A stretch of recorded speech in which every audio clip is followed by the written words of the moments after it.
C'est une cuisine qui chante, qui sent bon, croyez-nous sur parole, et qui se déguste d'abord avec les yeux.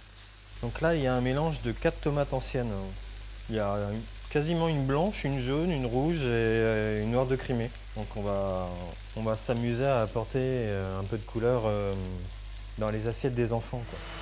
Si Laurent Poré se décarcasse, ce n'est pas pour ses enfants, mais pour ceux de la cantine du village. Une cantine privée créée par une poignée de bénévoles à Saint-Lô. Au menu de ce vendredi, C'est le poisson qui va servir pour faire donc, les petits poissons panés, donc c'est du taco. C'est un poisson blanc relativement très simple, mais qui a un très bon goût. Il a été acheté ce matin au marché de Saint-Lô. du poisson frais, des céréales et des légumes bio. Un repas sain, équilibré pour 10 écoliers affamés et une matinée de travail qui ne lui rapportera pas un radis. Sur une petite quantité comme ça de 9 repas ou 10 repas, on ne peut pas travailler un travail de coût-matière comme des cuisines centrales, où là on est sur des plus grandes quantités, où on peut effectivement travailler un petit peu les prix, quoi. Ce n'est pas pour la marge que Laurent Poré s'est lancé dans cette aventure, mais pour montrer qu'une autre cantine est possible. L'idée a germé dans la tête de Caroline Vigneault, chef d'un restaurant elle aussi, et d'une petite tribu. Caroline n'a pas hésité à faire la cantine buissonnière. On a fait ce choix parce qu'on a envie qu'ils mangent une alimentation qui soit plus en phase avec ce qu'on pense, nous, être bon pour leur santé. Enfin, je crois qu'on n'est pas les seuls en fait, à le penser. Donc on voudrait plus de végétaux, plus d'ingrédients bio, moins de viande, voilà, des produits laitiers de meilleure qualité. Donc voilà, c'est un ensemble de choses, du pain au levain, c'est un ensemble de choses qui nous a fait prendre cette décision, quoi.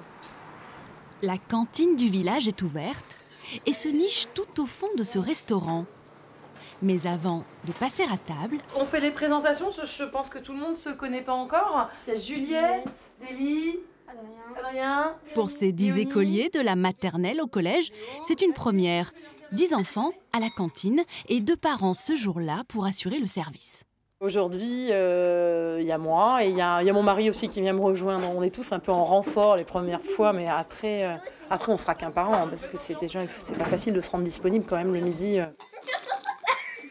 Vous savez que les légumes dans la cuisine, on leur fait pas de cadeaux, quoi. On leur coupe la tête, on leur coupe les bras. Ici, les cantinières ont le sens de l'humour et l'air de rien font passer leur message. Donc c'est aussi le but de la cantine, parce que c'est aussi un moment où on fait un peu d'éducation alimentaire, quoi. Déjà, il y a moins de bruit qu'à la cantine de l'école et c'est beaucoup plus meilleur que la cantine. À 5,50 € le repas, tous les enfants ne pourront pas goûter une telle cantine. Une réalité économique qui n'entame pas l'enthousiasme du collectif de parents malgré les doutes. Est-ce que ça peut changer les choses? Est-ce que les enfants vont mieux manger? Tous, parce que nos enfants qui mangent mieux, ok, mais on aimerait bien quand même que tous les enfants de Saint-Lô, les gens de l'hôpital, enfin tout ce qui est rattaché au GIP, tous ces gens-là mangent mieux en fait. C'est ça vraiment l'enjeu derrière. Voilà. Il va falloir maintenant convaincre le GIP, le groupement d'intérêt public de Saint-Lô, en charge de la restauration collective.